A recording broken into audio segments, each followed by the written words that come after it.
PIRC کے سامعین و ناظرین،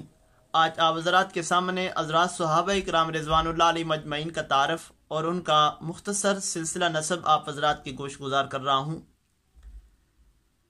حضرت عمر فاروق رضی اللہ تعالیٰ عنہ کا سب سے پہلے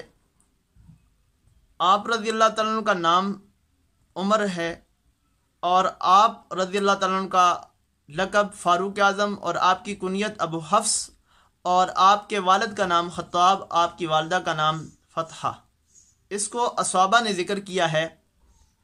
حضرت عمر رضی اللہ تعالیٰ عنہ کا خاندان ایام جاہلیت ہی سے انتہائی نہایت مضبوط اور ممتاز حیثیت کا متعامل تھا۔ 40 برس پہلے ہی، یعنی ہجرت نبوی سے 40 برس پہلے ہی ایام تفلیت ان کی بنتی ہے، اور اس کا اگر کہیں تاریخ سے مطالعہ کیا جائے تو کہیں بھی نہیں ملتی۔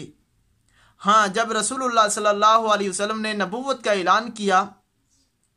تو آپ صلی اللہ علیہ وسلم کی جہاں دشمنی کرنے والے مشرکین مکہ تھے، وہاں ان مشرکین مکہ کے اندر ایک سرگرم رکن اگر تھا تو وہ عمر بن خطاب رضی اللہ تعالیٰ عنہ جیسی شخصیت بھی تھی اسلام سے پہلے۔ امام ترمذی رحمۃ اللہ علیہ نے نقل کیا ہے کہ آپ صلی اللہ علیہ وسلم نے عمر بن خطاب رضی اللہ تعالیٰ عنہ کے لیے اور عمر بن حشام کے لیے دعائیں کی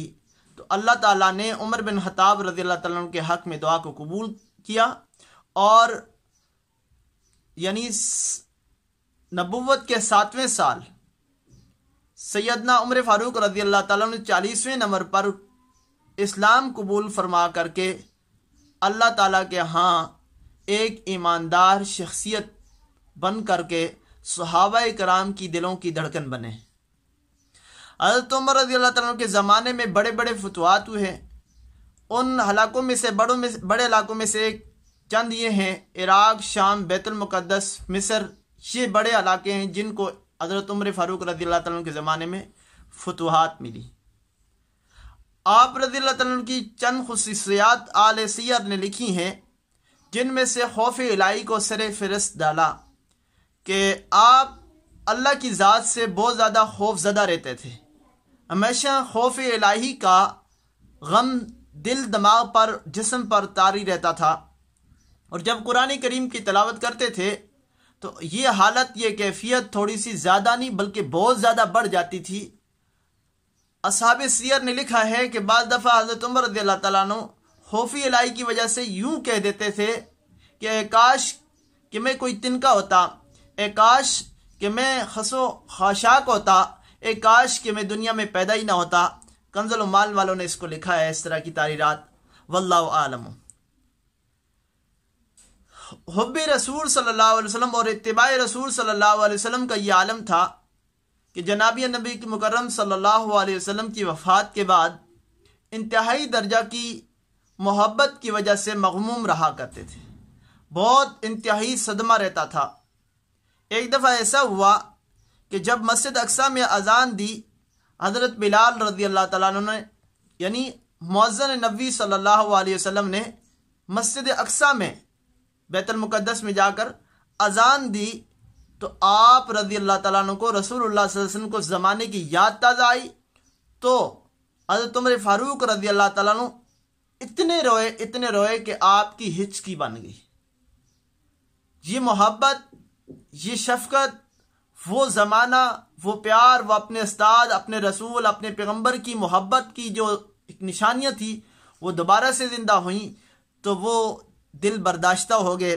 تو اس کیفیت میں ہچکچاہٹ بن گئی۔ زہد اور تقوی کے بارے میں لکھا ہے کہ آپ زہد اور تقوی میں اتنے آگے تھے کہ اپنی زندگی کی سادہ زندگی گزارنے پر خوش رہتے تھے اور اللہ کی عبادت پر راضی رہتے تھے،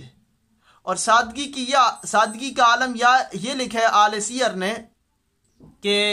آپ رضی اللہ تعالیٰ عنہ کے جسم پر 17 پیوند بھی لکھے، یعنی 14 13 یا 17 یہ پیوند آپ کے جسم کے کپڑے پر جو تن لباس پہنا ہوتا تھا اس زیب تن لباس کے اوپر 17 یا 13 پیوند ہوا کرتے تھے، تواضع کا یہ عالم تھا کہ صدقے کے جو اونٹ آیا کرتے تھے ان کے جسموں پر تیل خود اپنے ہاتھوں سے ملا کرتے تھے۔ کتنی بڑی بات ہے کہ وقت کا خلیفہ اور امیر المومنین ہے اور اتنی تواضع اور عاجزی کر رہا ہے۔ معلوم یہ ہوتا ہے کہ مجھے اور آپ کو بھی اپنی زندگی کے اندر دین اسلام کی اس طرح شعار کو اپنی زندگی کا حصہ بنانا چاہیے۔ شہادت ایک دن فوت تو ہونا ہے، تو شہادت انہوں نے پائی ہے۔ مغیرہ بن شعبہ کے غلام فیروز نے، ابو لولو فیروز نے بدھ والے دن صبح کی نماز میں 6 وار کیے، اور ان واروں کی تاب نہ لاتے ہوئے سیدنا عمر فاروق رضی اللہ تعالیٰ عنہ یکم محرم الحرام کو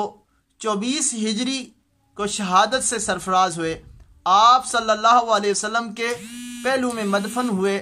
اور حضرت صہیب رومی رضی اللہ تعالیٰ عنہ نے نماز جنازہ پڑھائی، اور آپ رضی اللہ تعالیٰ عنہ سے